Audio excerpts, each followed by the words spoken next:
All right, well, it's very nice to see you all, and I'm happy to introduce Matt Stichter for our third talk of the NRM conference this year. He's an associate professor of philosophy at Washington State University, and he does research at the intersection of moral psychology, virtue ethics, and the philosophy of expertise. And so he's published a lot on the virtuous skill thesis, which he's going to talk about some today. And he draws on psychological research on self-regulation and expertise. And he recently published a book called The Skillfulness of Virtue, Improving Our Moral and Epistemic Lives. And this virtue is a skill thesis conceives of the virtuous person as an ethical expert who has achieved expertise in several moral skills. And his interdisciplinary chops show up in his application of the latest psychological research on self-regulation, expertise, and cognitive science. I think that's especially important for those of us working in areas of moral education, moral psychology. But one of the things I really like about Matt's work is how thoroughly he goes into the psychological research. He takes a very deep dive. He doesn't just sort of skim the surface and gather up a few congenial facts. He's very thorough about it. So that's pretty wonderful. And his talk today is called Learning from Failure. Personally, I can't identify with that at all, but maybe some of you can. He's going to talk about shame and the true self in virtue as skill. So I think that'll be really fun to hear about this in the context of struggles that we all have. We may just feel like a failure sometimes and maybe not so much in reality, but nevertheless, it's a really important topic. And I think coming to grips with that sort of thing is really helpful to us as the frail mortals we are. So Matt, let me turn it over to you, and you have 45 minutes to let us know what you think about this. Okay, thank you very much for the introduction, Blaine. I'll get my slides up and running. Does that work? Great. All right. So, yes, I'm going to be going into a deep dive again here today. I'll take you with me on this. As Blaine mentioned, I've argued that virtue is best conceptualized as a skill. I've grounded that in self-regulation theory. And so I'm going to first sort of give an overview of that account and then dive, for the most part, into some implications for this idea of learning from failure, especially with the role that shame plays in that. And then if I have time at the end, I'll try to draw some further connections to recent work in cognitive science, neuroscience with predictive processing models of the brain. So by theories of self-regulation, I'm referring to how systems regulate their actions according to goals. Carver and Shear's control theory explains this in terms of the dynamics of a negative feedback loop, by which the system attempts to reduce discrepancies between the existing state and the goal state. This involves monitoring one's environment, comparing the existing state to the goal state, and if there's a discrepancy, then there's an action the system can take to move towards that goal, and so on. This goal-directed view of self-regulation applies to such diverse systems as humans, animals, and machines, even simple technology like a thermostat, regulating the room to 70 degrees. Now, Albert Bandura's social cognitive approach builds on this model by explaining the greater complexity involved with human self-regulation. While humans can strive for goals with great sophistication, a crucial element to account for is that we can choose to adopt new goals for ourselves, a process of discrepancy production. In adopting a goal, we're putting ourselves into a new state of disequilibrium with respect to this goal, and this provides us with motivation to take actions to reach that goal, in effect, to reduce this new discrepancy that we've chosen to give to ourselves. It's important to highlight, though, that you can't use the dynamics of discrepancy reduction to account for how goals get set in the first place. So that is, it won't explain how the initial reference value of the thermostat got set to 70 degrees. This is crucial for the distinction between processes of goal setting versus goal striving. Now, some goals for humans spring from common biological, psychological, and social needs, but there are a variety of ways we can meet these needs, and we can also adopt goals that may not even be directly related to these needs. On Bandura's account, two main factors relevant to goal setting are the desirability and the feasibility of a goal. A goal is a desired or valued state of affairs, and so desirability is a concern with how valuable it would be to achieve the goal, whereas feasibility is a concern about how likely one is to achieve it. This involves self-efficacy beliefs. Goals can include adopting standards of behavior that one wants to live by, including moral standards. As such, while some goals may be temporary, others might be enduring, for example, wanting to be a kind person. Once you're committed to a goal, then you can take actions to achieve it, and this marks a transition from goal setting to goal striving. This distinction is important as deciding whether to commit to a goal in the first place or to maintain commitment to an existing goal involves different considerations and processes from the activities associated with striving to achieve a goal, such as planning and acting. This distinction is captured here by the Rubicon model of action phases, where phases 1 and 4 are concerned with goal setting considerations and motivation, and phases 2 and 3 are concerned with goal striving and volition. It's worth noting that it can be fruitful to combine strategies associated with these different phases of goal setting and goal striving. For example, combining mental contrasting when setting your goals with the use of implementation intentions about how you're going to strive to achieve them. Finally, taking action to achieve a goal can provide us with feedback in this fourth phase, which then loops back to earlier phases. Not only can we get feedback for future goal striving in terms of whether the actions we took were effective in reaching our goal, but, and if not, coming up with different plans, how to proceed, but also in terms of the desirability and the feasibility of the goal that you were pursuing. For example, if you find that your goal is more difficult to realize than you initially thought, it may be time to revisit your goal commitment to see if it's still desirable enough to continue to pursue it. Or if you accomplished your goal, was it as valuable as you expected it to be? Or if so, or if it was more fulfilling than you originally expected, then that provides you with a reason to maintain the goal and possibly reevaluate it as being more valuable and a higher priority for you. Though if not, as sometimes happens when we pursue things and they don't end up bringing us the satisfaction we expected, it may be that the goal should have its value and priority reduced, or perhaps just rejected as unfulfilling and not worth pursuing further. Furthermore, our goals are hierarchically organized, as I basically crudely tried to illustrate here. A highly complex or abstract goal, that is a superordinate goal, will give rise to more context-specific subsidiary goals. The relationship between the differing levels on the goal hierarchy need not be merely one of a means to an end, though, as sometimes the lower order goals provide the constitutive elements of the higher order goal. For example, this is how many virtue theorists view the relationship between flourishing and the virtues. Acting virtuously is not regarded as a mere means to the end of living a flourishing life, but rather virtuous action is partially constitutive of what it means to live well. Scarver and Shearer explain in this hierarchical organization of goals, quote, the output of a high-level system consists of the resetting of reference values at the next lower level of abstraction. To put it differently, higher-order systems behave by providing goals to the systems just below them. The reference values are more concrete and restricted as one moves from higher levels to lower levels. Each level regulates the quality it contributes to, though not entirely defining the quality controlled at the next higher level. End quote. So, for example, avoiding deception contributes to being honest, though it doesn't entirely define it, and being honest contributes to living well, but again, doesn't entirely define it. This moving from higher ordered abstract goals to lower ordered and more concrete goals serves at least two purposes. First, the greater specification and lower ordered goals provides better action guidance in situations. Second, and relatedly, you'll receive more direct feedback from the actions you take. Because of the crucial role feedback plays in self-regulation, it's important that our goals are specified in ways that provide apt feedback on how we're doing. Although we have a superordinate goal of living a flourishing life, we can't expect to receive much direct feedback on how we're doing with respect to that goal from action that we take just on a day-to-day basis. One problem is that the target is quite broad, which will make it difficult to determine what counts as success in a specific context with respect to the very long-term goal of living well. Also, the speed at which you receive feedback matters in addition to the frequency and the quality of the feedback. Daniel Kahneman, for example, compares learning how to drive a car with learning how to pilot large ships in a harbor. The latter is more difficult to learn in part because of the longer delay between steering actions and noticeable consequences of how the ship turns. And that leads to slower feedback on one's attempt to pilot the ship.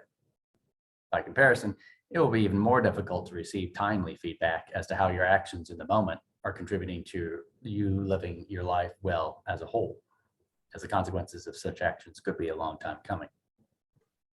So we need more proximate sub-goals that are constitutive of the aim of living a flourishing life by which to guide routine action and virtues are those sub-goals. So in sum, as a process of goal setting, we can take our general conception of a flourishing life, flesh it out with sub-goals that are constitutive of living well, such as being courageous, honest, kind.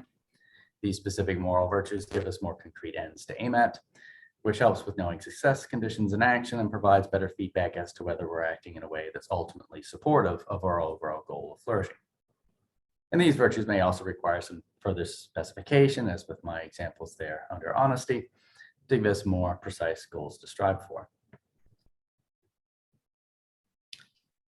I've argued elsewhere that this kind of goal setting is central to practical wisdom.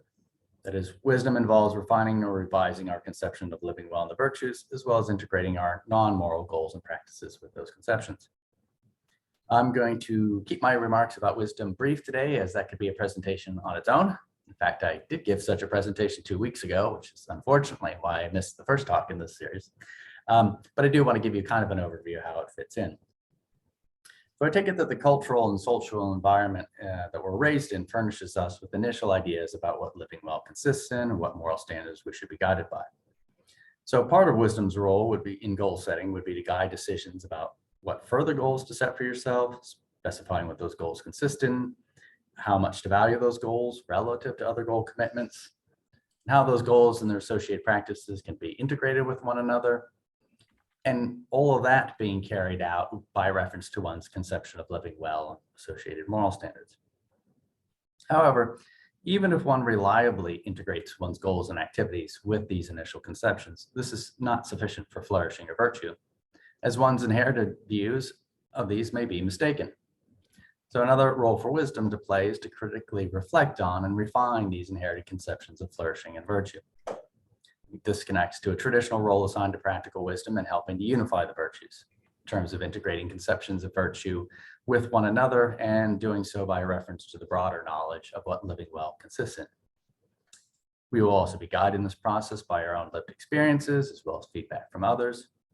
These shared conceptions likely require shared decision-making about how they might be revised, insofar as we're coordinating about changes we might make to help us all live better.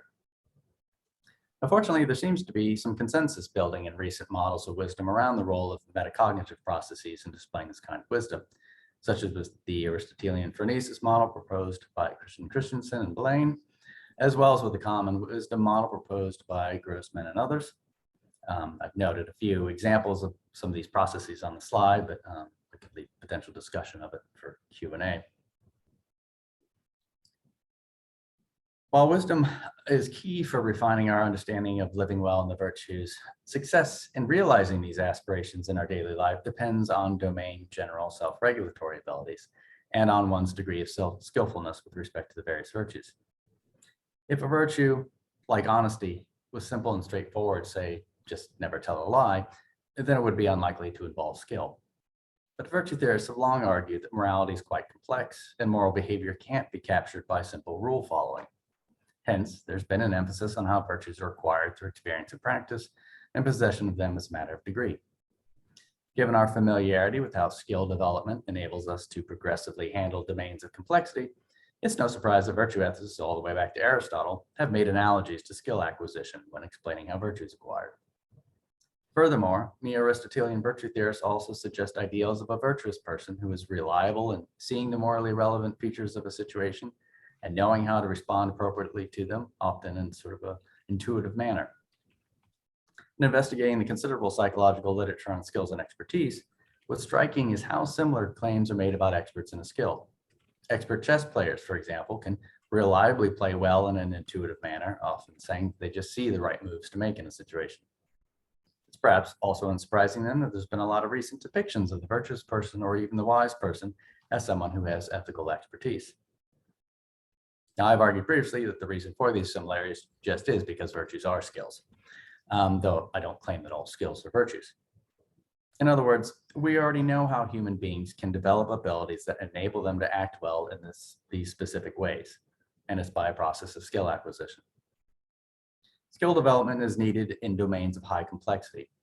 In committing yourself to acquiring a skill, you begin internalizing standards about what counts as a good performance, which will guide your efforts to learn the skill.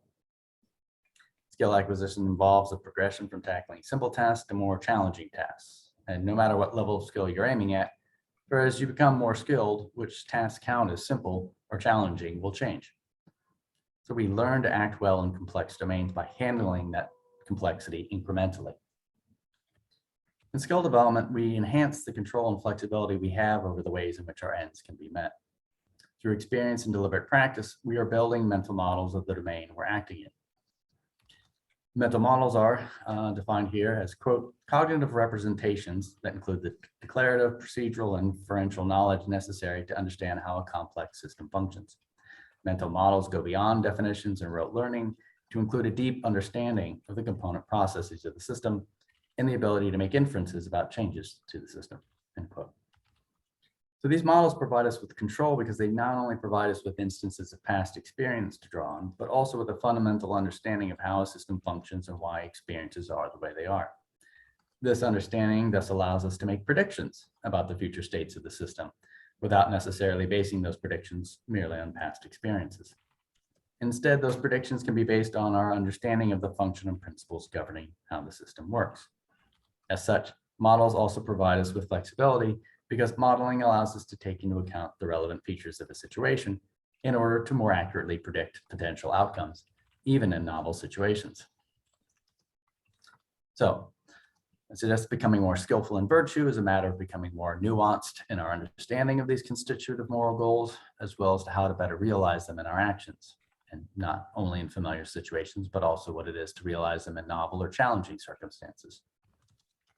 So, for example, if someone has a highly valued goal of being an honest person and so has been motivated to put effort into self-improvement, then this should shape their perceptions of situations such that they are sensitive to when a situation calls for honesty, along with having specific, well-honed plans for how to express that virtue appropriately in action. Presumably, we have plenty of opportunities in real life to practice honest and dishonest behavior. Reactions from others as to whether our actions are in alignment with a commitment to genuine honesty, as well as personal standards of success, can serve as feedback for the development and calibration of virtuous actions. Such feedback can help us learn the difference between honesty and brutal frankness, for instance, or between telling people what they need to know versus being selective with the truth in the way that is deceptive. Often we will have to learn virtue through real life experiences, and growth will be incremental, but it's also well recognized that developing virtue is a lifelong practice. Sometimes, though, concerns are expressed about whether a skill model of virtue can account for how virtue requires being motivated to exercise virtue whenever a situation calls for it. Here, it's important to emphasize that goals provide motivation. That is, to sincerely adopt a goal brings with it some level of motivation to try to achieve it. But it matters very much how these goals have been formulated in terms of what specific kinds of behavior we'll be motivated to display. And I've written on a number of these elsewhere, but I'll try to just briefly touch on them today. In doing so, we need to return to concerns about goal setting. For example, one would expect problems to arise if moral standards are viewed as merely externally imposed standards for which failure to comply is punished, as this is unlikely to encourage people to place much desirability on the maintenance of such standards. Furthermore, the concern that Batson raises is that if moral standards are seen in this externalized sense, then people may adopt a goal to only appear moral, which he refers to as moral hypocrisy, rather than having a goal of actually being moral. Self-determination theory makes a similar distinction regarding whether standards are endorsed as part of one's core self or whether they feel imposed on one from external sources. SDT distinguishes between autonomous and controlled motivation, where the difference is whether the perceived locus of control is internal, that is, stemming from one's own interests and values, or external, that is, stemming from the demands of others. So with these distinctions, virtues would need to be goals that are internalized and autonomous commitments to actually being courageous, honest, kind, and so forth. Furthermore, a relevant distinction in self-regulatory theory concerns whether someone's focus is on promoting a desired outcome versus preventing an undesired outcome. A prevention-focused goal implies maintaining one's existing state and trying to avoid losses relative to that state, whereas a promotion-focused goal implies trying to improve upon one's existing state, such that one focuses more on gains and progress.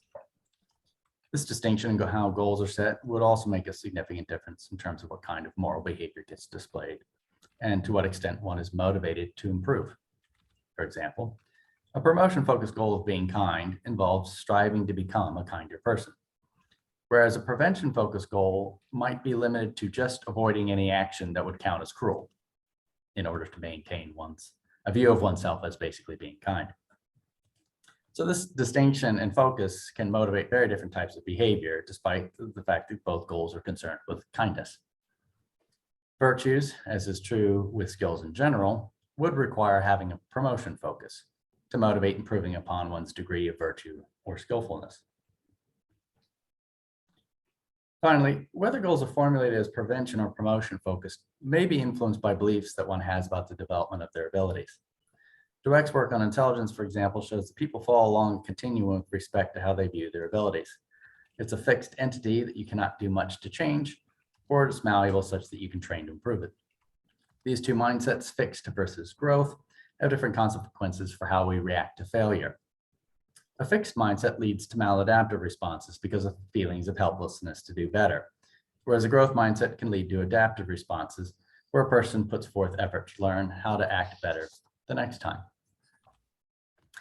Furthermore, these mindsets have implications for goal setting. Fixed mindsets encourage the adoption of performance goals in the sense that the goal is to demonstrate to oneself or others that one has a certain level of ability.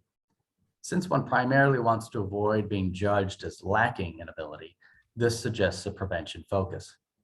Growth mindsets, by contrast, encourage the adoption of learning goals, where one is attempting to improve one's abilities, and this suggests a promotion focus. Or, as I'm starting to suspect, this might be one of those Django fallacies where the performance learning distinction may ultimately turn out to be just the same thing as the prevention promotion distinction. That's at least my current suspicion. In any case, there's evidence that suggests people have these mindsets about moral abilities as well, both in themselves and others.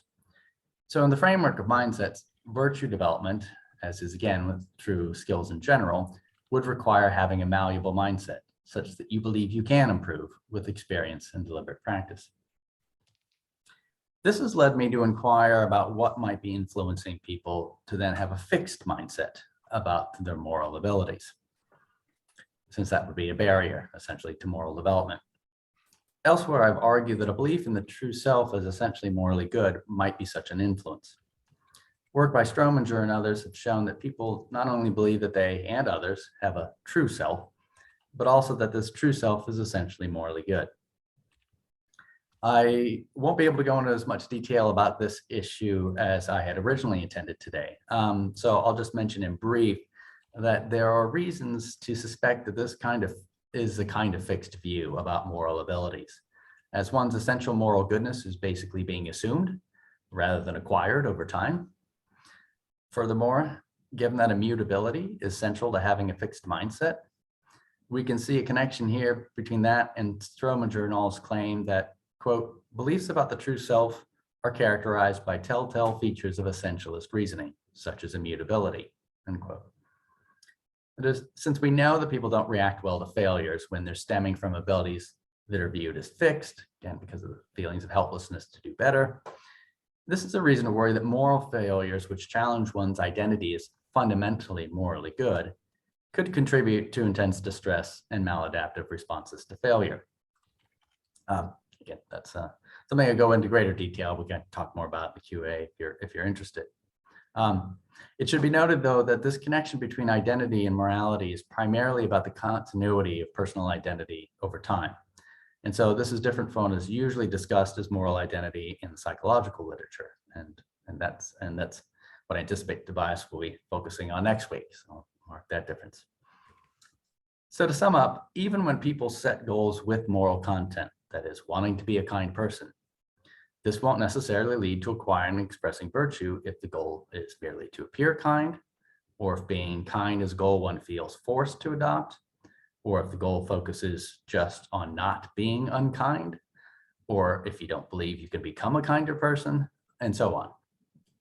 All these, I think, are quite relevant to understanding moral motivation.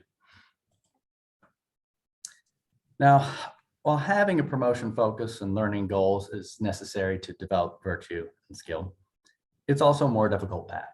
And there are important implications for virtue development that stem from a recognition of how we improve in skillfulness by learning from our mistakes. The progressive mastering of a skill requires the cliche of practice, practice, practice. However, neither mere experience nor rote repetition is sufficient for improving one's level of skillfulness. What more is needed for improvement? Well, the research indicates that a particular kind of experience is necessary for improvement. As it turns out that the quality of practice matters just as much as the quantity. Improving your level of skill requires not the mere repetition of things you already know how to do, but continually striving to do things that you currently cannot do. And this is referred to as deliberate practice. As you engage in deliberate practice, you seek out feedback about your performance in the hopes of identifying and correcting errors. Essentially, what you're doing is you're helping to flesh out your mental models by seeing where your models are lacking and trying to improve them. So improvement in one's degree of skillfulness requires trying to correct past mistakes, overcome current limitations, learning how to tackle new challenges. If you do not do this, you remain at a fixed level of skill development. The same applies to virtue acquisition, as moral failures will be a part of anyone's life, and learning from these painful experiences will be important for moral development. So increasing our skillfulness in virtue will require that we can acknowledge those failures and learn from them by making genuine attempts to improve ourselves. However, this is often difficult in practice, given that failure of any kind can be distressing, especially so for moral failure. If intense distress is created by a recognition of moral failure, this can prompt responses of anger, avoidance, or disengagement, rather than attempts to make amends and work on self-change. Now, while one typically ought to be feeling some level of distress in response to one's own moral failings, being able to acknowledge failure without that becoming too distressing, though, can be a difficult line to walk. The dynamics of this has to do with at least two roles that affect and emotion play in self-regulation. First, there's a motivational role affect can play in helping us to act consistently with our goals and standards. As Bandura explains, quote, self-regulatory control is achieved by creating incentives for one's own actions and by anticipative affective reactions to one's own behavior, depending on how it measures up to personal standards, end quote. In general, when we achieve our goals or uphold our moral standards, this feels good. But if an act we are considering taking or have already taken would violate our moral standards, this can trigger feelings of self-sanction, such as guilt or shame, which either help to deter the action ahead of time, or if felt afterwards, will hopefully prompt a different course of action in the future. Second, it's important to highlight that those affective reactions are a form of feedback about whether you are maintaining your standards or making progress to your goal. With respect to the second role, Carver and Shearer claim that, quote, emotions intrinsically are related to goal values, and that they reflect differences between expected and experienced rates of movement toward or away from those goals. They represent an organismic monitoring of how things are going with respect to those values, end quote. In this sense, negative affect plays a crucial feedback role in alerting us that something's going awry and signaling that we might need to take action in response. However, as Bandura's work on moral disengagement has shown, whether internalized moral standards can effectively guide conduct depends in large part on the activation of these self-regulatory mechanisms, especially self-sanctioning feelings to help deter immoral actions. But when you disengage from your moral standards, you reconstrue an immoral action in such a way that it no longer appears as a violation of your standards, in which case, no self-sanctions are triggered in response, and this enables you to proceed with taking that immoral action, while still feeling as if you're maintaining your standards. Overall, given that negative affect has a valuable feedback role to play, we have reasons not to seek to eliminate it completely. However, it's possible for such negative affect to become so distressful that it undermines self-regulation and responding appropriately to the situation, as one becomes focused instead on a more short-term goal of getting rid of that negative affect. So striking a balance is key, and when I recommend lowering distress, it's only in the context of when that distress is so high that we then become primarily motivated to escape it. Ironically, one factor that can prompt moral disengagement is if these negative self-sanctioning feelings are too intense, leading one to use moral disengagement mechanisms to escape the negative feelings altogether. That is, insofar as you can reconstrue your act as no longer being a violation, that turns off the warning signs. Unsurprisingly, people find moral failure, whether committed by themselves or they're in group, particularly distressing. Both guilt and shame are feelings one could have in response to recognizing such failures. Now, I should note here that some of my remarks and the research I'm going to draw on will challenge some traditional conceptions of guilt and shame in psychology. But one way of differentiating the two is that guilt is focused primarily on the action, while shame is an additional concern for how the action reflects on oneself. Granted, some mistakes may be mere accidents for which one is still responsible for making amends, but which don't indicate a problem with one's attitudes or dispositions or habits. In other words, I might do something wrong that seems out of character for me. Usually I'm kind, but I made a hurtful remark to you the other day, in part because I was stressed out and sleep deprived preparing for this presentation. Now, that's no excuse for doing so, and feeling guilt would be appropriate, but apologizing to you is likely all I need to do in response. But sometimes I might do something wrong that stems from long-standing dispositions or patterns of behavior. Perhaps I lied to you the other day because that's something I typically do when I'm afraid to tell the truth because it might be embarrassing or humiliating for me. In which case, not only do I need to make amends for having deceived you, but I also have a further reason to put some effort into changing this aspect of myself. So I focus on shame for two reasons. First, I take eliminating vice and acquiring virtue to require working on our own attitudes, dispositions, and habits. In other words, it goes beyond just making amends to someone you may have wronged. Second, shame is seemingly the more potentially distressing of the two emotions, for calling into question not only our actions, but also some aspect of our identity as a morally good person. While shame in psychological literature is frequently associated with problematic responses to failure, there's an interesting set of conflicting results in the literature as well, which indicates that sometimes, while it does sometimes promote defensiveness and disengagement, other times shame seems to promote attempts to redress wrong and work on self-improvement. Now, I've found that there's much great work that's been done by Gossell and Leach to disentangle several similar but distinct emotional responses to moral failure. Their research indicates, quote, got this up on the slide, a moral failure can be appraised as indicating that others will condemn one or that one suffers a self-defect. If the self is appraised as suffering a self-defect, the self-defect may be viewed as either global and thus unalterable, or specific and thus potentially alterable. These appraisals are the central subjective meaning that people give their moral failure. End quote.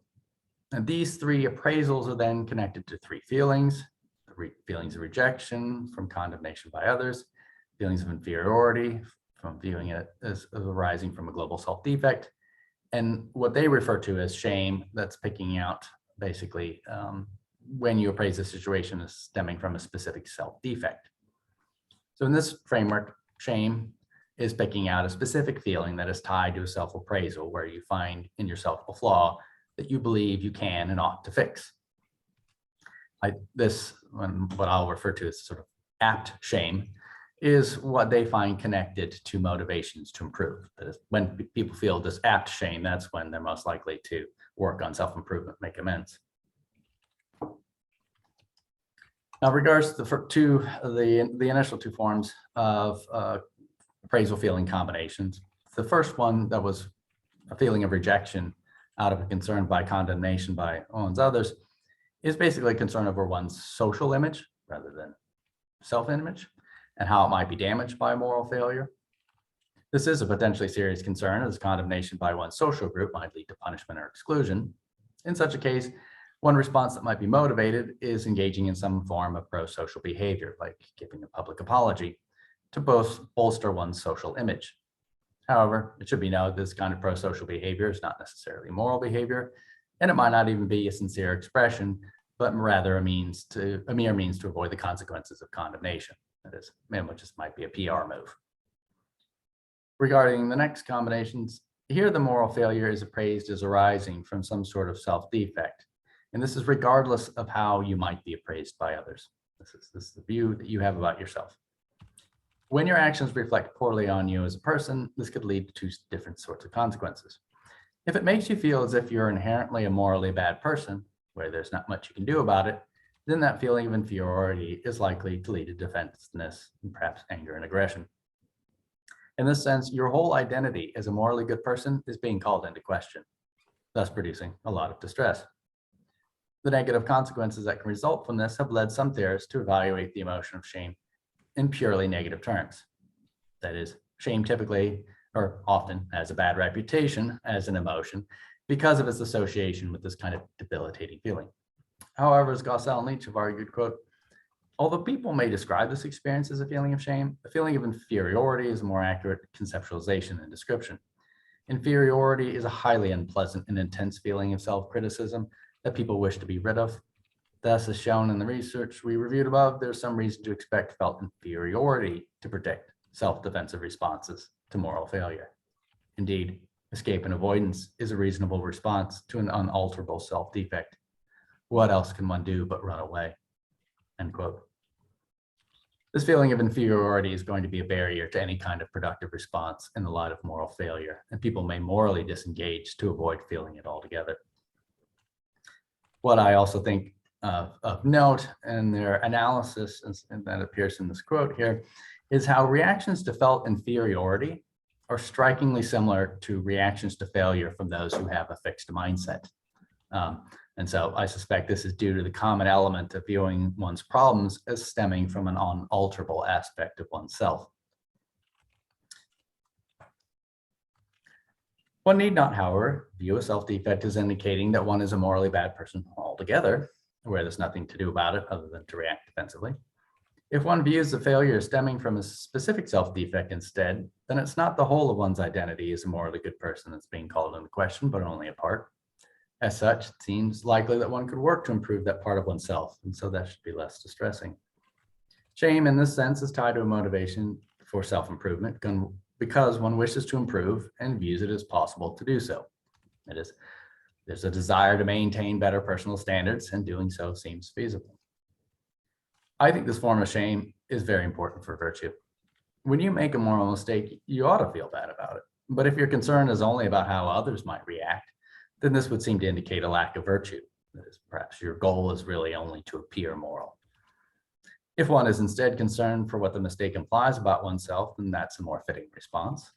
However, if what one feels is inferiority due to regarding the failure stemming from a morally bad and unalterable self, then one will have little motivation to make attempts at self-improvement. That is, one lacks self-efficacy beliefs in being able to change oneself for the better, and this will undermine virtue development. And this is the case even when that desire to be moral is sincere. Thus, in the wake of a moral failure that does indicate some self-defect, it will be crucial that it's appraised as a specific and alterable problem, as that could motivate attempts at self-improvement in response. So this feeling of apt shame is what I think would help us to be able to learn from our failures. If I'm right that apt shame is what we want people to feel in response to moral failure, then the question might then be, how do we nurture that feeling rather than inferiority? Elsewhere, I've suggested that emotion differentiation might be of value, which is the skill of being able to categorize discrete emotions. This ability is especially important with respect to differentiating negative, in the sense of unpleasant, emotions. Differentiation allows one to take an initial global and diffuse affective state or mood, like I'm feeling bad, and recognize that one is feeling a specific emotion, like anger, or disgust, guilt, sadness, shame. Why is this important? Smith and Suvak point to evidence that those who are more skilled at emotion differentiation have been found, quote, to utilize a wider range of negative emotion regulation strategies, particularly when they experience their emotions at greater intensity, end quote. Adding to this, Lenartz et al. Point out that, quote, being aware of one's emotional states and understanding them as distinct states enables people to react to situational demands adequately and to regulate emotions effectively, end quote. Regarding that last passage and reacting appropriately, I want to again highlight the feedback role played by emotion. Emotion differentiation allows you to gain more information from what you're feeling than you otherwise would with a diffuse affective state. If you feel bad, it matters very much whether that's due to anger or disgust or shame, etc. In terms of what feedback you're receiving about how you're appraising the situation and about how you might be motivated to respond to it. So I suspect emotion differentiation could play an important role in helping us to respond appropriately to moral failure. For if differentiation is based on a better conceptual knowledge of distinct emotions, that may go some way to helping people resolve a diffuse mood of, say, I feel bad, and to make it clear that this stems from a local and fixable issue, as I think it would be unlikely to actually implicate somebody's whole self, though that might be how people experience it without being able to further clarify that feeling for themselves. Granted, the usefulness of this approach is still in need of further empirical support, but part of what I hope to accomplish is to provide fruitful hypotheses to explore that could turn out to be of value in promoting virtue development. I think further support for the approach Gossell and Leach are taking, along with the value of emotion differentiation, can be found in some broader accounts of emotions, specifically in activist accounts of emotion. A point to highlight about Gossell and Leach's framework with respect to shame is that it involves differentiating the feelings of rejection, inferiority, and apt shame by references to differences in how they feel, in their appraisal of the situation, and in the behaviors they motivate in response. This framework of emotion as integrating bodily feelings, cognitive appraisals, and preparedness for action are central to some activist accounts of emotion, which reject any strict divide between emotion, cognition, and action. I will draw here on Michelle Mais's emotional appraisal theory as an example of this. On her account, the bodily and cognitive components of emotion are inseparable. Emotions are cognitive insofar as they involve appraisals of situation. So, for example, feeling fear in case your situation is likely dangerous. And they're felt in terms of bodily changes, for example, increased heart rate. Furthermore, as Mais points out, emotions aren't merely passive reactions to your situation, as they are also preparing a response to it. For example, feeling fear also involves a priming a response to that danger, such as fight or flight. In this sense, affect frames how you're viewing and responding to your situation. She further highlights how these emotional appraisals are connected to our needs, goals, and values. That is, the bodily feelings of emotion are registering something of significance in our environment, where the significance is relative to our cares and concerns. That is, features of our environment become salient to us because they could potentially support or threaten our needs, goals, and values. She refers to this interaction between emotion and the environment as affective framing. As Mais nicely sums up, quote, "This is because emotions are essentially how minded beings like us care, how we care about objects, events, states of affairs, each other, our own lives, and even our own caring," end quote. I think this account of emotion would also imply a very tight connection between virtue and emotion, insofar as our moral goals should be expected to shape our emotional appraisals of the situation, given that those virtues represent our deeply held cares and concerns and values. And these should also help prepare appropriate responses. Okay, we got 5 minutes left. Now we're going to go by breath and go into the deep dive. I think it's advisable to do our theorizing with an eye towards recent research in cognitive science and neuroscience as well, such that any account of self-regulation or virtue that's being advanced appears consistent with, or at least not in stark contradiction to, plausible models of how the human brain functions. Insofar as virtue theorists had to learn to take psychology seriously in the wake of the situationist critique, I think a similar lesson applies to findings in cog-sci neuroscience. In this regard, I see predictive processing models of the brain, such as those described by Andy Clark, as lending further lines of support to what I've been presenting today on self-regulation, skillfulness, virtue, and emotion, while also providing helpful expansions or revisions to those ideas. Though to be clear, I'm not trying to drive my account directly from any particular model of the brain, and since this is very new terrain for me, my remarks about this are going to be mostly speculative. But I see fascinating potential in Clark's claim that, quote, "The whole apparatus of prediction-based processing exists only in order to help animals achieve their goals while avoiding fatally surprising encounters in the wild," end quote. So, in brief, predictive processing theory suggests that the brain is actively generating predictions about what we should expect to experience in terms of gathering sensory input and on the basis of mental models that we're building about our environment.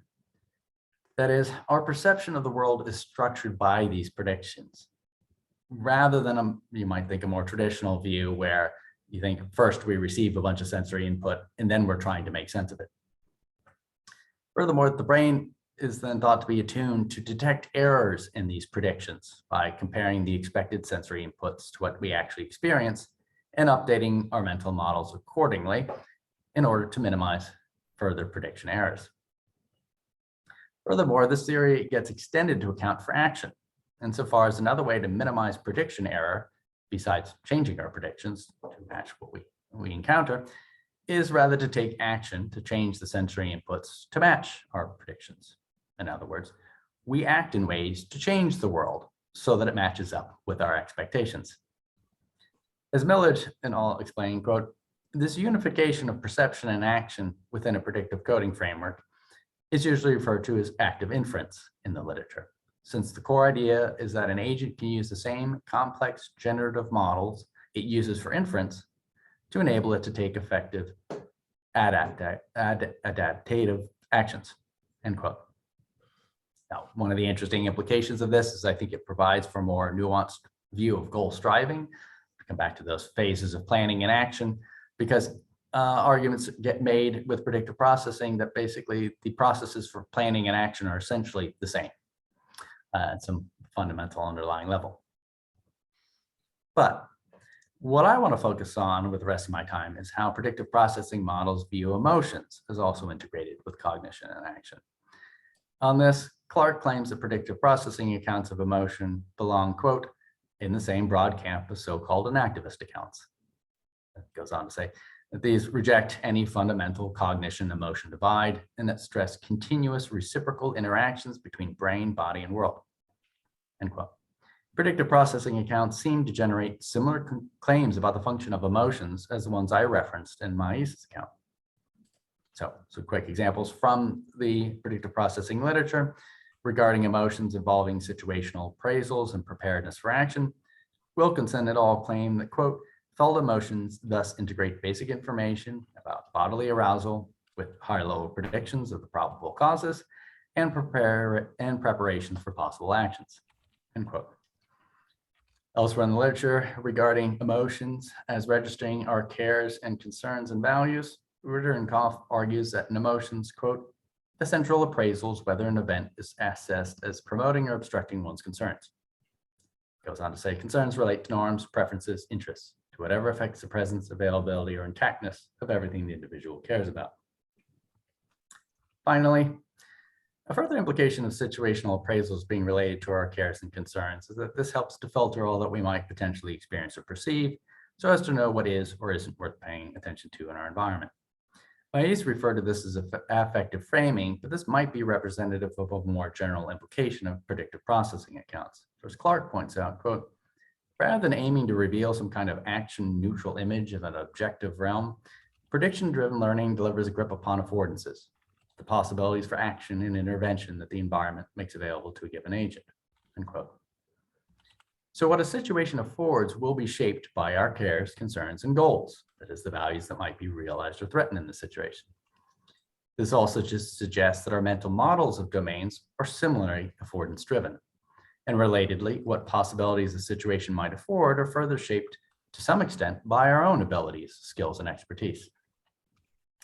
Some of the relevance of affordances for virtue theory is that it's a way of cashing out perceptual metaphors that are frequently used in describing how the virtuous person knows what to do. John McDowell, for example, claims that, quote, occasion by occasion, one knows what to do if one does, not by applying universal principles, but by being a certain kind of person, one who sees situations in a certain distinctive way, end quote. For example, if someone has internalized a sincere, promotion-focused commitment to being kind, then we should expect this to influence their emotional appraisals of situations and whether they perceive situations as affording opportunities for kindness or pressures to be unkind. But someone without such a commitment wouldn't necessarily see the same situations affording the same opportunities or the same pitfalls. This brings us back to earlier points about the structure of goals, for example, as whether they are promotion or prevention focused will impact what opportunities situations afford and how people respond accordingly. Okay, well, since that's probably all I can afford to cover today, I'll wrap up and look forward to your questions. Thank you, everyone. Thank you, Matt, for that very interesting talk. I don't know about other people, but I was flooded with personal examples as you talked about this, of ways in which I've fallen short of expectations or standards. And so it was very fruitful just to think through some of that with the terms that you were providing. I think it was a talk that was really well suited to application and to thinking through some of these problems. So I really appreciate that. Before we go into the question and answer, let me just mention that Tobias Kretnauer will be talking to us next week about moral identity. So we're really looking forward to that. That's also going to be very interesting.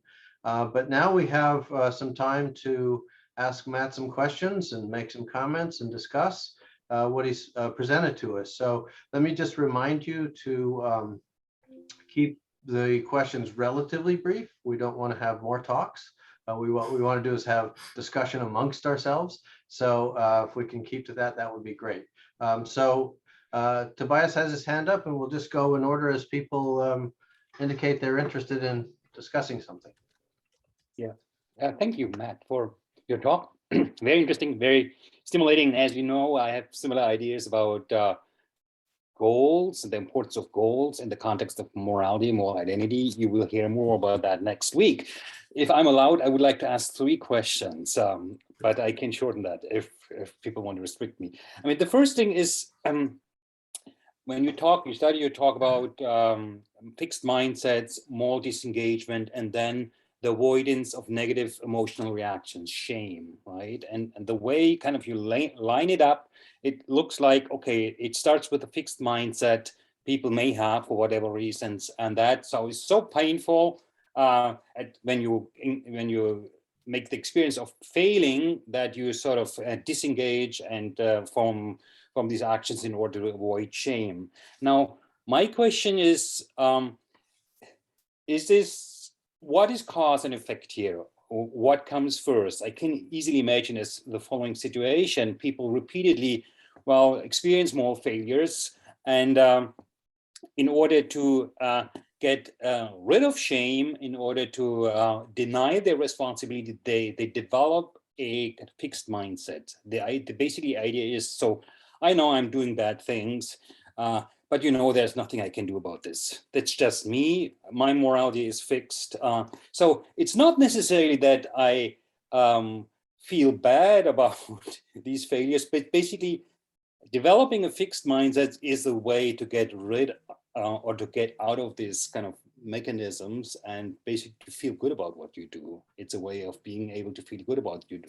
And this is similar in the education literature, where we see that, okay, those students who actually have repeatedly negative experiences in the educational system, they develop these fixed mindsets because they say it's a way of protecting them.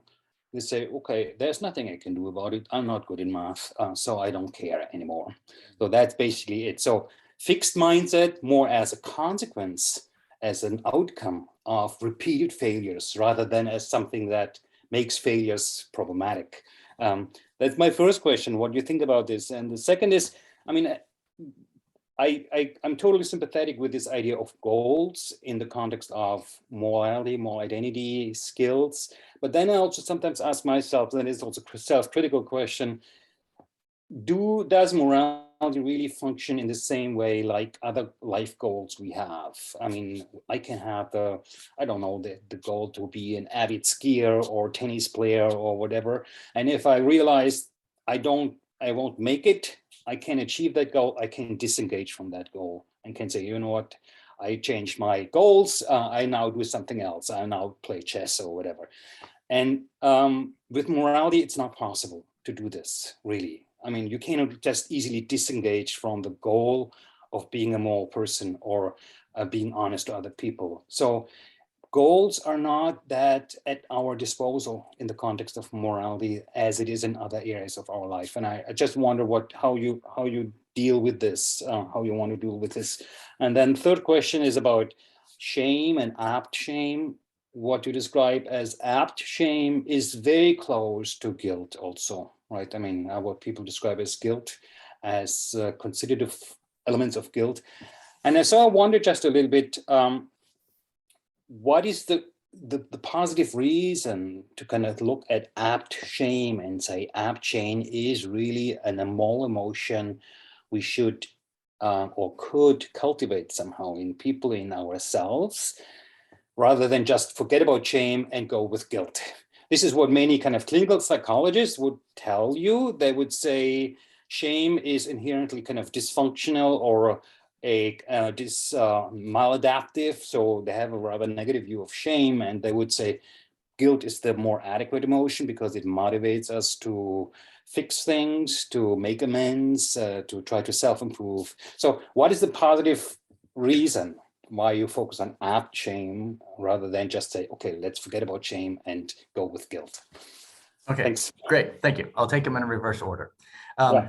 Again, the reason I think there's a shame-guilt difference in the first place is because, again, I think there's a difference in saying that I've made a mistake and I've wronged somebody and I need to fix it.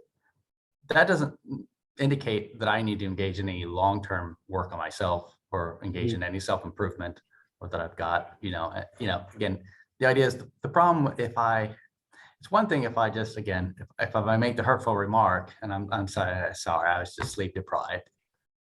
It's not like I'm generally sleep deprived. I mean, that's, Okay. this is just like a one-off. But I mean, the idea is if I lied to you, but that's because this is something I have a tendency to do, because anytime I have to say something and it's embarrassing, I'm not just gonna, I can lie to you, I can apologize, but I'm just as likely to do it again tomorrow, as opposed to the sleep deprived mistake where that's unlikely to repeat itself. Whereas this is going to be something that's going to be recurring, and it's not going to stop unless I make some effort to change that pattern of behavior. So I think the difference between guilt and shame is that, the guilt doesn't indicate, again, it's just, you are connected to the action, you're responsible for it, you need to make amends. But there's no indication that you also need to spend some time working on yourself on the side, else you'll repeat these kind of mistakes. So that's, I think, it's that element of needing to engage in self-change as opposed to just making amends, because there is some aspect of yourself in terms of, your character, your disposition, attitude, habits, that's leading you to make this mistake on a ongoing basis. And unless you put some effort and spend some time trying to fix that, it's just going to keep recurring. So it's because shame seems to attach something to the self that I think it's relevantly different from guilt. And I get how in a lot of the psychology literature, psychiatric literature, they say, look, shame's just bad. Let's just ignore it and focus on guilt. But that doesn't attend to the fact that that there's that element of self-change. And again, as this is why I'm relying on Gussell and Leach's work, is they're saying, look, we can actually differentiate between some felt feelings in response to that. And yeah, insofar as people feel inferiority, yeah, that's very bad. But if you just go to guilt only, then you miss again with what AppShape is trying to bring up, which is like, there's self-change that you need to spend time on and so forth. And that's why I also think that's critical for thinking about, again, eliminating vice and acquiring virtue requires just that kind of change. Does morality function like other goals? Part of how I often view what I'm doing is I'm trying to demystify morality. I don't, I'm trying to account for morality and moral behavior on the same grounds in which we can understand all the rest of our lives, and trying to avoid positing special moral faculties that somehow are unlike the rest of the way that we typically engage with the world. And we already set standards and personal standards for ourselves and so forth about how we want to behave and what kind of person we want to be and so forth. So I think we can do this with understanding moral standards as well. And so I'm at least going to push and say, you better have very good reasons for thinking that there really is something special about morality in this sense. Mm-hmm. Now, in regards to the disengagement from moral goals, yes, we can often disengage from other goals that we have, the pursuits of skill that we have, because you might think there's not a normative push. You don't have to be an expert chess player if you get bored of it, or it's not as rewarding or fulfilling as you thought, or life comes at you and got different priorities later, you can drop it. Okay, no big deal. But that's just because we have these ideas that morality is to some extent not supposed to be optional. And again, that you might think, well, again, you're a human being, you're social, you're living with others, you're attempting to live a flourishing life. there's going to be things that you're just not going to be able to avoid. You're always going, this is sort of arguments about non-relative virtues. Everybody's going to deal with, situations that are scary and risky, for which you need something in the neighborhood of courage to deal adequately with. Everybody's going to be communicating with each other. Honesty, always going to be present. It's not like you could just say, well, I'm just not going to communicate with people anymore. I mean, I guess, justice, scarce resources, so on and so forth, where it's just sort of like, these are just, I feel like sometimes the strongest arguments for the non-relativity, the virtues, are saying that these virtues are just hooking on to just central aspects of any lived human life, for which you're going to need to develop responses to it. But don't get me wrong, people can disengage to some extent. Some people, I mean, you could just say people are saying, look, it's just enough that I'm not going to try to be kind per se. I'm just going to try not to be cruel. Those are very different aspirations. Or some people are just going to say, look, I just want to appear fair or honest, and I don't really care if I am. So I just don't want other people to criticize me for not. Those are ways of, again, while not 100% disengaging from moral goals, you're certainly changing the content so that it's not as valuable, not as important, it asks less of you, and so forth. So there's all sorts of gradations, I think, in terms of our interaction with these moral goals. And again, what it is we're setting ourselves up to do that can affect it. Finally, thanks for your suggestion about the academic setting and fixed mindsets. I think it could work multiple ways. That is, I don't think my claim about fixed mindsets, we're just thinking in terms of like with the true self and so forth, is saying basically, if people come to have fixed mindsets, I can see we should expect problems to come from this. They might start this way. So there's those worries again about the true self belief and sort of already sort of thinking as sort of I'm completely good, or I guess I'm completely bad, and that sort of problematic dichotomy. But as you also suggested, yeah, if people experience failures, they aren't able to improve, they may just say, well, I guess I'm just no good at this. They may not have initially had a fixed mindset, but they might develop it over time, which is a problem. And so I think it can go in multiple ways. And, again, I don't think that fixed mindsets are the only culprit. Again, as we talked about, the whole just having a prevention focus is already problematic enough for moral disengagement purposes. So there are a variety of culprits. I'm trying to just track down as many of them as I can. Thank you. All right. Thanks. Yeah, Very good. thanks for getting us started, Tobias. Those were great questions, very much on point. So in order of hand raising, as I saw it, we're going to go with Jack, then Valerie, then Monica, then Cindy. Great, thanks, Matt. That was wonderful. Thank you. That so many fascinating topics that are like right in my world, and you clarified some things that have been wonderful to see. One is I've got actually two.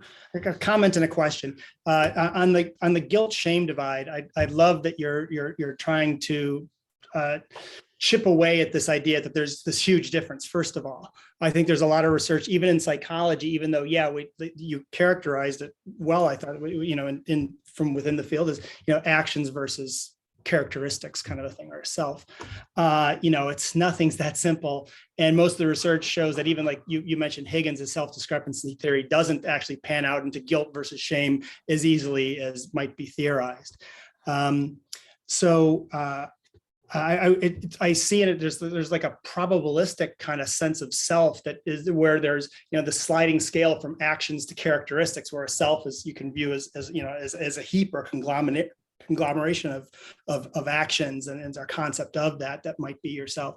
Various ways like action identification theory, Volcher and Wegner might be, I think, a helpful thing in that to theoretically to bridge that. That's just my general comment. So just kind of enthusiasm for it and some ideas. But a question I have is, as I'm trying to, increasingly widen my understanding of the field of philosophy, you mentioned skill. And so when I think skill and virtues, I go to Julia Annis, and I'm wondering, is in philosophy, she's focusing on intellectual virtues, but then you'd mentioned that, how much, especially at the neurological level, is there much of a difference? Is it all just goal action kind of functioning? Where does that fit in? Okay, good, thank you. Yes, so Annis also endorses sort of a virtue skill perspective, but I've had a few articles sort of critiquing aspects of her approach, because I think she's basically got an over intellectualized account. It seems to often cash out in the sense of if you really know what you're doing, you better be able to give a full explanation and account of it, like a full description of how you got from A to Z. And it's just, that's just not how skills work. I mean, none of the psychological literature backs that up, essentially. It's not that experts can't sometimes give explanations, but they can't always necessarily. And again, that's the sort of chess player might just say that I just saw that was the right move to make, and they reliably win games. And there's other elements you can get into this sort of worries about nurses sometimes aren't trusted as much as doctors because they aren't able to articulate their knowledge in the same way. So they're not thought to have sort of expertise, or not at the level of doctors. And it's just like, okay, that's not being able to have these full articulations is not a requirement for developing skill and having expertise and so forth. And in fact, having the reliable, intuitive judgments is sort of more the hallmark, not the sort of full explanation. So there's elements on our accounts where we agree. That's a significant place where we disagree. And again, that's part of what drove me into deep diving into the psychological literature in the first place on skills and expertise. And in fact, it was what I was also at a different point finding out about Bandura's work on moral disengagement that made me think, I can't account for this in virtue theory at all. Like, this danger of moral disengagement isn't even on the radar for virtue theorists. They think so long as you inculcate moral virtues and you're sincere in your standards, you're good to go. It's like, it doesn't work that way. And that's what pushed my deep dive into the literature and self-regulation. So I'll keep pushing, I guess, but thank you. Yeah, that helps. It fits in with you were mentioning just the procedural aspect of it, you maybe not being able to articulate it. So that's very helpful. Thank you very much. Yeah, thanks. Okay. Valerie, you have a question for Matt. Yeah, I have a comment and a question. Thanks for, first of all, that was wonderful. It was so interesting. The comment has to do with the question that Tobias asked about the line between moral and other goals. And I like your demystifying morality tendency. I profoundly approve of that. And my observation about that is just that I think sometimes when people insist on a neat divide, it's due to what examples tend to be focused on.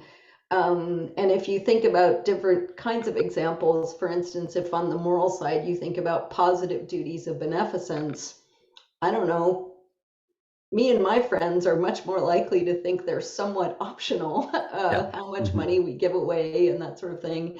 And if you think about goals that are not moral, that are deeply connected to yourself, it starts to seem like they are much less optional. So anyway, that was the comment. The question is, I just wanted you, could you say more about your view about the relationship between emotions and goals and how emotions fit into these self-regulation models? Because the reason I'm curious about that is I'm wondering how much control you think we have over our emotions, and in particular, how, given that shame can easily verge into something that's paralyzing, how much control do we have over not letting over its being apt as opposed to something that's more destructive? Good, thank you. Yes, that's a good question. Again, I was sort of prompted to think, okay, well, if there's again an adaptive response to moral failure that gets you to say, okay, I can accept I did wrong, and all right, this is a pattern. I need to work on this on the side, essentially. But how do you get that to stop from being sort of overwhelming? Again, there I was hoping that something like emotion differentiation might help. And it does seem like I didn't have time to talk about it here, but in the paper I do, on my learning of failure from paper about like Cameron and Doris and others did these studies regarding emotion differentiation and disgust and misattributions to disgust and when reading stories of moral transgressions. But what was interesting is that they did training essentially in emotion differentiation. And when they did that training, it showed that later that the people who got the training were able to realize, okay, what I'm feeling is actually specifically disgust. And that's the cause of that was those pictures. And so they can sort of discount that when they read the story of the moral transgression or something, and they're not misattributing that sort of negativity to what's going on in the story and judging it sort of harsher. That I thought was a good example of sort of deliberate practice with regard to skills and emotion differentiation and how that can help. There's lots of, it looks like there's lots of positive well-being outcomes from people who are able to differentiate their emotions, again, especially the negative ones, where it just, sometimes, hey, when things are bothering us, not having a clear sense of what it's due to, what's going on makes it more distressing. And so better being able to identify, okay, I know what I'm feeling. I know what it's stemming from. That can help essentially enable you to, deal with it better. It might be less distressing, or you might have some emotion regulation skills that you can bring online. So again, it's a little bit speculative on my part that could fit in, but again, the whole way that Gostell and Leach framework works is by differentiating those emotions, by saying, okay, these are different feelings and they're tracking different concerns. Can you bring those concerns online? Like, are you just worried about what other people are saying about you or thinking about you? Are you worried that, and again, like people really do sometimes. I mean, it's unfortunate that some people, when they do wrong, they really think I'm like a bad person. Like it's this global condemnation. And there can be trauma-based. There could be lots of different sources for that. I don't have a lot of knowledge about that, but I think there's ways in which those things can be handled with techniques and various strategies and so forth. So I think there are. I think we can exert some control. This is still sort of new terrain for me, but one of the things I sort of find amusing about emotion regulation is that so often what it turns out to be is that your way of intervening, like with emotion differentiation, is sort of like a metacognitive process. That is, you're thinking about, the problem is really how you're cognizing the situation. That is, technically, if you were a really bad person, having lots of intense distress would be an appropriate reaction to something that's scary. It's not really it's not like you're laughing in response to Grease, where your emotions are really just unfitting. Your emotions are like the emotion regulation is really like a cognitive intervention for a cognitive problem. And so it's sometimes strange to think of it as emotion regulation. In some regards, you almost think the emotions are, even when the emotions seem to be going haywire, at least that's evidence that there's something wrong with how you're cognizing. Otherwise, that might go under the radar if there wasn't a more physical expression of it. So in some extent, I think we do have control over emotion, but again, it's a lot about often cognitive strategies for, I think, fixing cognitive problems, in which sometimes I feel like the emotions get a bad rap because it's not really that our emotional system's out of line per se. But again, that's my thoughts so far on the topic, but it is a new sort of area I'm pushing into. Let me exercise just a little bit of privilege here. I want to bring in something that's different from what you've talked about so far, is the clinical realm. Because I live in the world of counseling psychology, so we train clinicians. And one of the things that often we teach people to do is we teach young therapists to help clients do emotional differentiation. That's a major theme in therapy. And one of the best ways of helping people to get a handle on the ways that they're struggling in life and the ways that they're stuck is sorting out what the emotions mean for them, and doing exactly the kind of reappraisal you're talking about. Moving from being, say, a victim to a survivor. That's a good example of that, really rich example of that. So I really appreciate that from a clinical point of view as well as from a research point of view. I think both lines of evidence line up with what you're saying. Pretty Great, nice. yeah. And again, I think that the idea is that I feel like that you can pull some of this out of the self-regulation literatures. Like the emotions are like providing you with some very important information, but it might require some interpretation on your part to differentiate those emotions. But then you're getting better, accurate feedback on what's going on, and then you can work with that information. That's useful. You can work with it and helps you move further. But you don't want to dismiss the emotions as being sort of problematic or something you just want to quelch or something. It's just, no, you're getting valuable feedback. Let's make sure you're interpreting it right. Yeah, it's good not to just be annoyed with the emotions. Dang emotions, stop. Go ahead, Monica. I'll stop with my interjection here and give you a shot. Yeah, that's good. Thank you so much, Matt. I mean, really fascinating presentation. So much stuff in there. It's really hard to talk about it all. Just a very brief for the emotion regulation, because it came up. My question is different. But there is also from a Buddhist perspective, if you think, I mean, the emotion regulation would mean basically that you basically stay with the emotion without reacting to it. So you basically accept it. It's learning to accept the emotions without reacting to it. So if there's anger, you just accept there is anger without lashing out, for example. So there's another. It's not just cognitive. That's what I'm saying. It's also it's quite bodily, and it's bodily incorporated. Anyway, my question, what I had is so in terms of, and I don't think you touched on it, but you covered so much. You might have missed it. But one thing I think, if you do bad things, right? So one thing you're saying that you might come to the conclusion that, well, I'm just a bad person. But I think most people might not want to believe that they are bad people. But there's also the role of rationalization, right? Well, I'm actually a good person, but, right, the environment is against me, or these people are against me, or the world is just unjust, if I would be good if, right, and then fill in the dots, so what about that? What about the role of rationalization? Good, thank you. Yes, this is, I didn't go in a lot of detail here, but when I write on moral disengagement, that's something I focus on a lot in terms of, again, the various processes by which, we convince ourselves we did the right thing, or we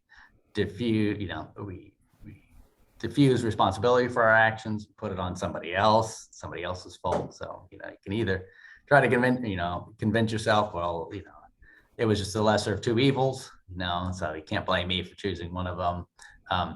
Or again, there's elements of the dehumanization, victim blaming. There's all sorts of strategies by which we can try to say either no wrong was done, a wrong was done, but it wasn't done by me, somebody else is responsible to it, or you dehumanize the victim, or you blame them as basically the cause of bringing it upon themselves, and so forth. All these are ways of basically not having those self-sanctions, those warning bells, those red flags going off saying you're doing something wrong, change course. And therefore not improving, right? And therefore no motivation to do better. Yes, good. Good. So no motivation to do better, because you're not even thinking that you're doing wrong in the first place. So yes, that's another sort of, it is. I like that. That's a sort of further negative consequence of moral disengagement. Is here's an opportunity where you're getting information that you should be acting differently and maybe changing what you're doing, but you're not putting any effort into that. But you're rationalizing it away. Yeah. All right. Good, yeah. I just wanted to ask about that. Thank you, Matt. Yes, thank you. Yes. Yeah, Matt didn't mention this, but Bandura actually did a lot of work on differentiating 8 different forms of moral disengagement. And so he has a nice little scale. We used it in a fun study, and it was a mediator between moral identity and empathy and authenticity. So it's really kind of fun that way. And I think he did a lot of great work. And he sometimes gets a little bit of a bad rap, or he gets ignored by certain audiences. And I think he had a lot to say that's really valuable to us. And this is one of those things. So I appreciate you bringing that in. So Cindy, why don't you ask your question? Yeah, so my question actually sort of builds a little bit on your on Blaine's apt bringing in of clinical stuff. Lately, I've gotten really interested in moral injury. And I don't know how much reading you might have done on that, Matt. It's one of the particular problems that we see a lot with PTSD, but with other with burnout and other sorts of distress from your occupation as well, where people's violation of what's right has occurred. And it seems to be particularly injurious, and it seems to go well beyond the sort of fear kind of things that people associate with PTSD, and really get at that moral disengagement and hating the world and hating yourself, sort of self-blame kinds of things. And it struck me in listen, I guess this has turned maybe more into a comment than a question, I guess, but it really struck me in listening to you talk that this idea of thinking about virtue as a skill that one can improve rather than a fixed quality about yourself might be so enormously healing for folks who are experiencing a moral injury, or who have experienced a moral injury, that, you know, it's, yeah, this thing happened, and either, you know, it is, yes, you made a mistake, or yes, you participated and that's a bad thing, but you can improve from there because this is a skill. Or even you were put in a situation where, you know, the strongest person in the world is not going to be able to lift 1 ton. So you were put in an extremely difficult situation, but conceptualizing it as a skill, I think, is not a thing that I have heard in the moral injury literature. And I feel like you could make a giant contribution there. Great, thank you so much. No, I'm not aware of that literature, but yeah, I think that message of self-improvement is extremely important. That is, yeah. I mean, the feelings of frustration and helplessness that I can't do better, and this is just the way it is, and like that, I think is just, it can be very toxic. And I feel like I've mentioned, I feel like a reoccurring thing that I sometimes encounter is the idea of sort of when people get exposed to information that's going to be distressing, you know, they failed, or their in-group has done something wrong, or there's lots of things where, or, you know, injustices occurs and you're being exposed to it. If people don't have a sense that there's something they can do about it, that typically just does not go well. People will dismiss the information, you know, they'll get defensive, they'll disengage, you know, or again, if it's about themselves that they can't improve, it can just be anger and self-hatred, but that almost always it goes hand in hand often with lashing out at others and so forth. And sort of like, don't give that people that sort of negative affect and just let them sit and stew with it. That is, it's sort of like, you got to have something you can do about it. Else, what are you going to do except ignore it or let it eat away at you? And so I think these messages about, you know, again, the sort of the skill and the self-improvement is extremely important. And so, yes, thank you for that. I will definitely be looking into that literature. Thank you. We have time for a quick question if you have one, Valerie. I think it's quick. It's a follow-up to something you said to Jack, which was about, I think the phrase is moral disengagement, and you said something like, that's the thing that virtue ethics didn't say anything about. So I was just wondering, why isn't that vice? What's the difference? But yeah. So let me. Good. The difference is on moral disengagement versus vice. So with moral disengagement, the idea is you have standards that, the idea here is, I think a lot of Anders' work is all about, sort of, I think of Arendt and the banality of evil. It's just like you're taking people who are often guiding their lives by trying to be kind and considerate and fair and honest stuff. But at the same time, we can also just turn around and do terribly horrible things to people, which are a complete violation of those standards. And it's not that, oh, they suddenly dramatically changed and they chucked all their previous values away and now, evil be my good or something. But they're sort of selectively able to disengage with those standards, where there's no rejection of them. They're trying to, play, recognize somehow what's going on, such that, again, it's not it's not really wrongdoing, or again, they're not really responsible for it, or moral standards don't apply because it's some kind of dehumanizing, victim blaming maneuver, and so forth. And so there's a variety of strategies where people can have internalized these sort of standards, and they do actually guide them, and they're going to go back to those standards. They haven't left them completely, but it's surprisingly easy to get people to switch that off. And again, that's just something that was just, again, I was always shocked that just never seemed on the radar for the virtue theorists, where it seemed all about just inculcating love of the noble and you're all set. And it's just like, oh my, it's just not going to work like that. And because you're not aware of this problem, you also don't have any strategies for avoiding it, or, and that's not part of the package either. So that's really, what sort of drove me to say, okay, if I'm going to re-envision my virtue skill, I was like, I'm grounding it in self-regulation because I'm going to be able to make sense of this at its core. And then I think it's enabled me to tackle all these other literatures that I would never be able to do just even in the virtue framework, even in the virtue skill framework. Though, of course, now it's difficult, as you see.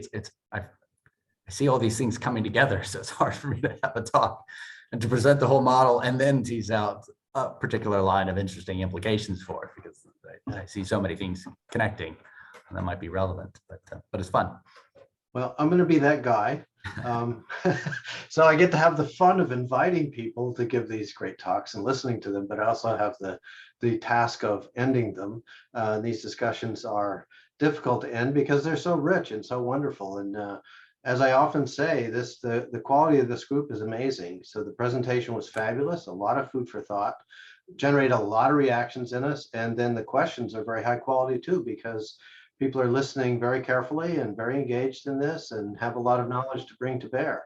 So this is just a wonderful group. We're going to be back next week at this time frame, and I'm very much looking forward to Tobias's talk as well. And I feel like this month has been very enriching. So thank you very much for both your talks and your questions. Thank you, everyone. Good seeing everyone. Take care.